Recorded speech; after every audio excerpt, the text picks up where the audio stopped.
So I'm with Dr. Hugo Agius Muscat, and you won. Yes, it's the outstanding contribution to public health and health informatics in Malta. Wow, great.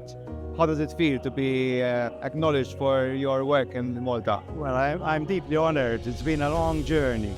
I have been working in health informatics for the last 35 years, actually, out of a medical career of 40 years.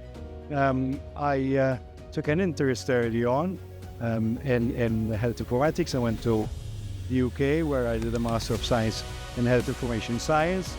And when I came back to Malta, I became the head of what was called then the Health Information Systems Unit. It was early days, couldn't even have a Windows PC at that time. I remember the first PC being delivered. But then the system started to grow. We started to digitize all our manual registers and records. And then we implemented the first nationwide patient administration system, not just in the main hospital, which in those days was St. Luke's Hospital, but also in all the health centers and other hospitals. And it kept on growing from there. When Mater Dei Hospital came along in the year 2007, we developed new systems for that hospital.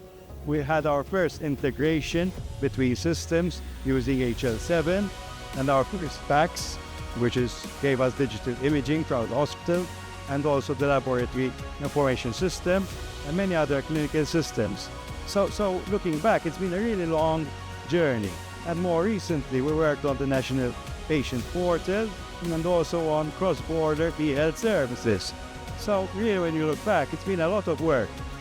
I like to quote Thomas Alva Edison. Now, he said, genius is 2% inspiration and 98% perspiration. And in reality, innovation is the same. You can get many good ideas, but then to bring them to fruition, you have to work very hard. But at the end of it, the satisfaction in seeing patients doing better, health professionals being able to do their job better. It's been a great time. And what do you think, events like MedTech Malta, what does it mean for the local team to bring such a caliber of an event to the Maltese Islands? What are your thoughts on this? Oh, I think Dr. Dylan Attard has done something really amazing.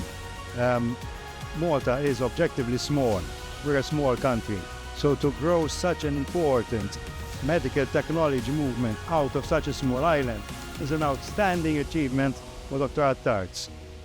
It is always a pleasure meeting so many innovators in Malta who are all determined to make the life of citizens and patients better. And MedTech World is the right place for that. Thank you very much. Thank you. Hope to see you next year. Thank you.